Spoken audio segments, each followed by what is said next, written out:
Buenos días, bienvenidos miércoles, mitad de semana, ya estamos 3 de diciembre. Empezamos esta emisión mostrándoles cómo amanece Guayaquil, una imagen captada por nuestro dron.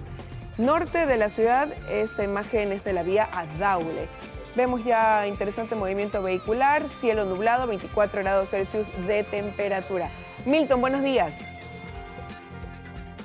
Buenos días, amigos, bienvenidos a 24 horas. Amanece la capital en plenas fiestas de fundación.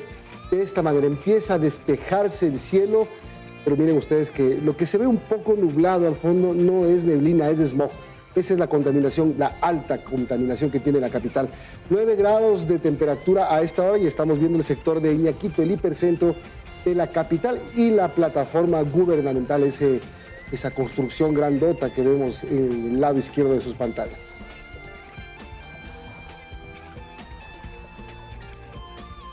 Milton, ¿cómo estás? Buen día. Buenos días, Liz, qué gusto saludarte. Bienvenidos, amigos todos.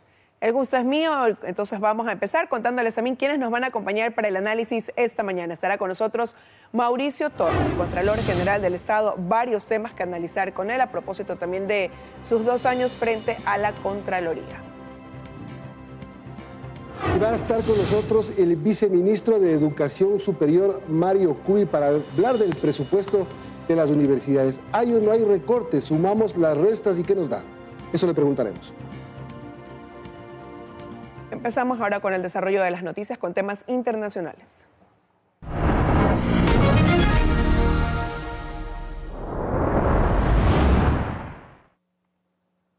Tensión en el Caribe. Desde Washington, el presidente Donald Trump anunció que su gobierno está listo para lanzar ataques terrestres contra traficantes de drogas en Venezuela. Mientras Caracas denuncia una operación para derrocar a Nicolás Maduro. El Mar Caribe vuelve a convertirse en un campo de batalla y Estados Unidos asegura que los operativos apenas comienzan. Con ataques directos contra presuntas narcolanchas, la ofensiva militar ha dejado ya más de 80 muertos, desatando elogios, críticas y una tensión que escala minuto a minuto en el mundo.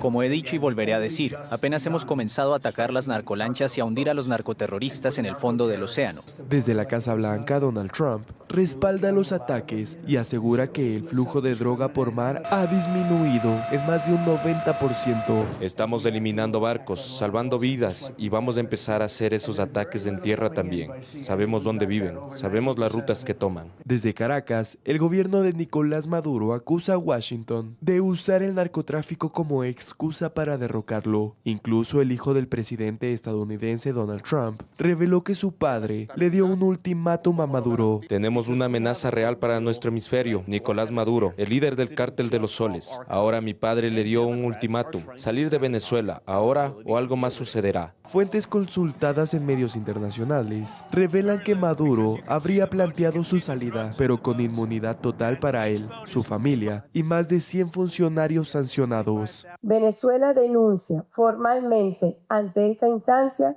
que el gobierno de los Estados Unidos de América pretende apoderarse de las vastas reservas de petróleo de Venezuela por medio del uso de la fuerza militar letal. Una ofensiva que cruza fronteras, ataques en el mar, presiones diplomáticas y ahora un ultimátum que podría cambiar el mapa político de la región. Mateo Paredes, Teleamazonas.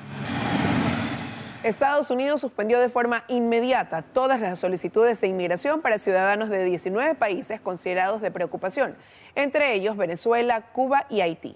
Según un memorando del Servicio de Ciudadanía e Inmigración, los trámites quedarán en pausa mientras se realiza una revisión integral de seguridad. También se detienen temporalmente todas las solicitudes de asilo, sin importar la nacionalidad, como parte del endurecimiento de la política migratoria estadounidense. El presidente Daniel Noboa recibió la tradicional serenata quiteña que este año fue organizada por el Ministerio de Gobierno. Durante el evento, el primer mandatario cuestionó al alcalde de Quito y anunció 3 obras para la capital.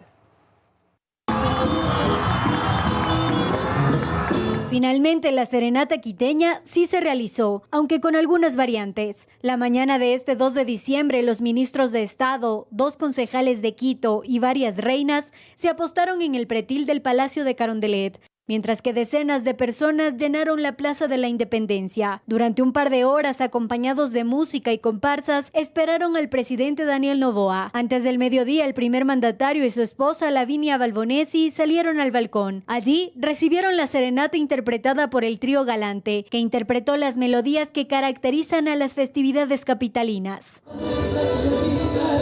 Esta vez la serenata no corrió por cuenta del alcalde de la ciudad, como se ha hecho durante 40 años. Fue el Ministerio de Gobierno el que lideró la iniciativa. Y esta tradición, que es la serenata al presidente de la República, no podía perderse. El Ministerio de Gobierno ha respondido, digamos, a esta necesidad de la tradición cultural, pero la gente ha venido muy eufórica y ha sido una convocatoria ciudadana. La pugna entre el Ejecutivo y el municipio se sintió en medio de la fiesta. Los malos funcionarios trataron de parar esto, trataron de cortar esta conexión entre el pueblo y el gobierno, y que la ciudad de Quito siempre se respete.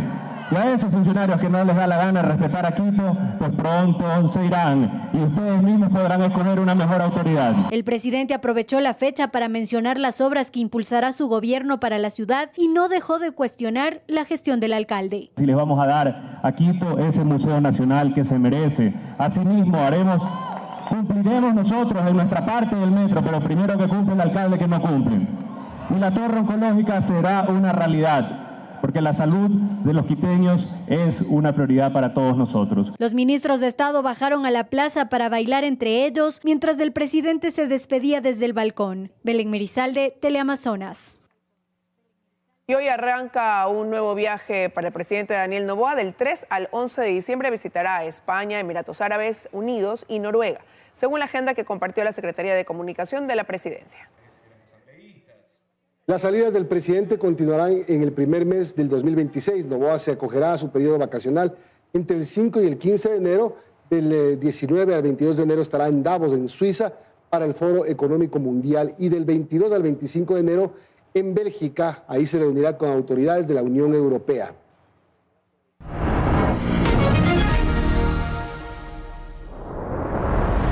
La etapa de instrucción fiscal en la investigación del asesinato del ex candidato a la presidencia Fernando Villavicencio se extenderá por 30 días más, luego de que Fiscalía solicitó día y hora para la vinculación al caso a 3 integrantes del grupo delincuencial Los Lobos. Se trata de Wilmer Chavarría, alias Pipo, máximo líder de esta banda y detenido el pasado 16 de noviembre en España. Ángel Aguilar, alias Lobo Menor, y Luis Arboleda, alias Gordo Luis. Y el expediente del magnicidio de Fernando Villavicencio sacudió el país cuando la Fiscalía puso en la mira precisamente a Wilmer Chavarría, alias Pipo, uno de los cabecillas más violentos de Los Lobos. Desde una cárcel en Málaga, España, su nombre aparece como una pieza clave.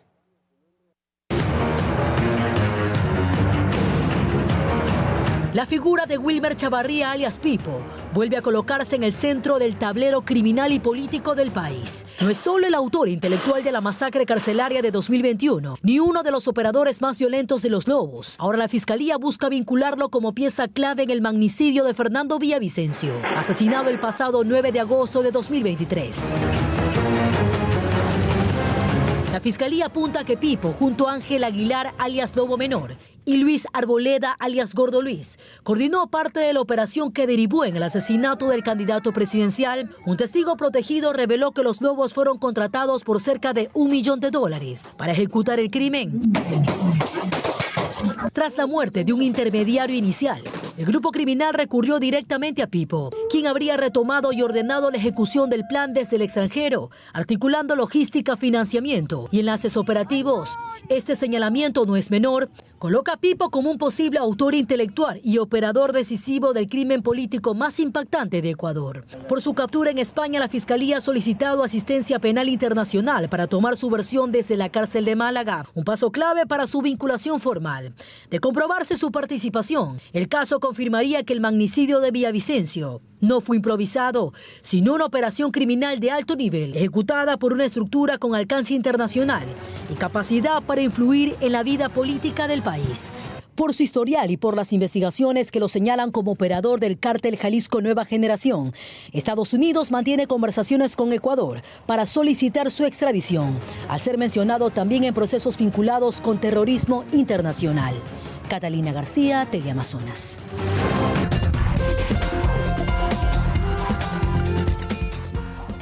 Estamos de regreso. Les contamos que el equipo técnico del Fondo Monetario Internacional aprobó un nuevo desembolso de 620 millones para Ecuador como parte de la cuarta revisión de metas dentro del programa de crédito de 48 meses firmado por el gobierno de Daniel Noboa en abril del 2024. Se trata de un crédito de $5.000 millones, de los cuales el gobierno ya ha recibido 2.700 por haber aprobado las otras 3 revisiones. El desembolso todavía está sujeto a la aprobación del directorio del FMI.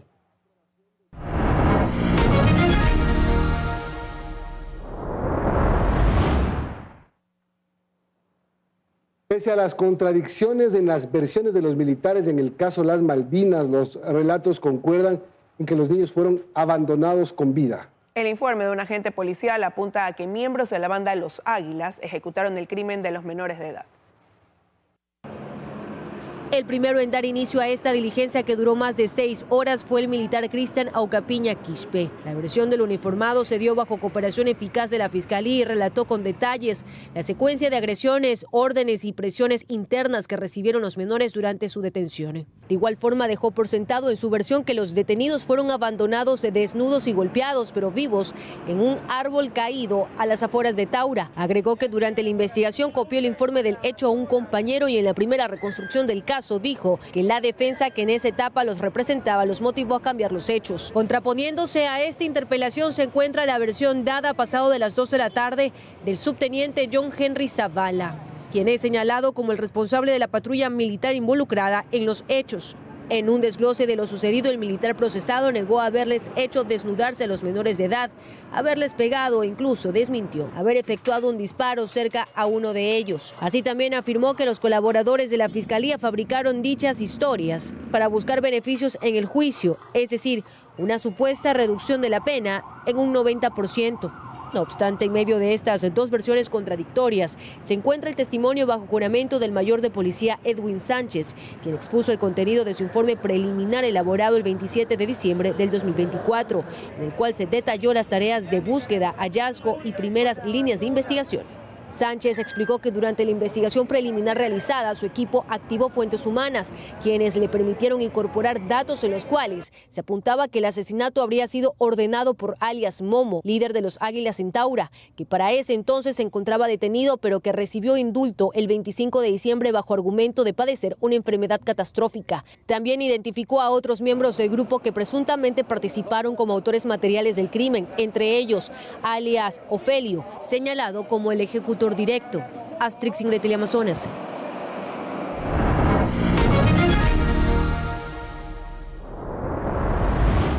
Hoy en Cuentas Claras tomamos el pulso a las ventas formales medidas por la facturación electrónica del Servicio de Rentas Internas.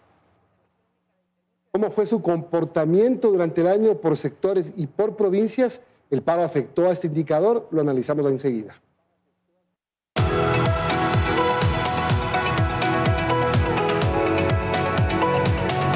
Cuentas Claras. Hola con todos. El termómetro que analizaremos hoy es la facturación electrónica del SRI, que monitorea el nivel de ventas de la economía. Entre enero a septiembre del 2025, las ventas mostraron dinamismo frente al 2024, del 8,6% más, aunque recordemos que ese año de comparación fue uno de muy baja actividad económica. Estos datos sugieren una demanda más dinámica en el 2025, consistente con una economía sin apagones. 86 de cada $100 en ventas agregadas fueron realizadas dentro del país y los restantes 14 fueron ventas externas o exportaciones. Por el lado de los sectores, el repunte del 2025 lo lideran agricultura, turismo, manufacturas y comercio, que además juntos explican más del 75% de las ventas. Pero además siguen mostrando signos positivos de crecimiento los sectores de construcción y transporte. Territorialmente, 7 de cada $10 de las ventas fueron en Guayas y Pichincha, que además, aunque mantuvieron crecimientos positivos de sus ventas, no fueron las más dinámicas. Ahí más bien resaltaron Sucumbíos y Santo Domingo, con crecimientos por sobre el 25%. Imbabura, por su lado, logró crecer en cerca del 10% más que el 2024. Esta cuenta nos muestra claramente que el efecto de las protestas fue acotado y focalizado. Sí pueden existir impactos puntuales, pero el conjunto de la economía siguió operando. Muchas gracias. Cuentas claras.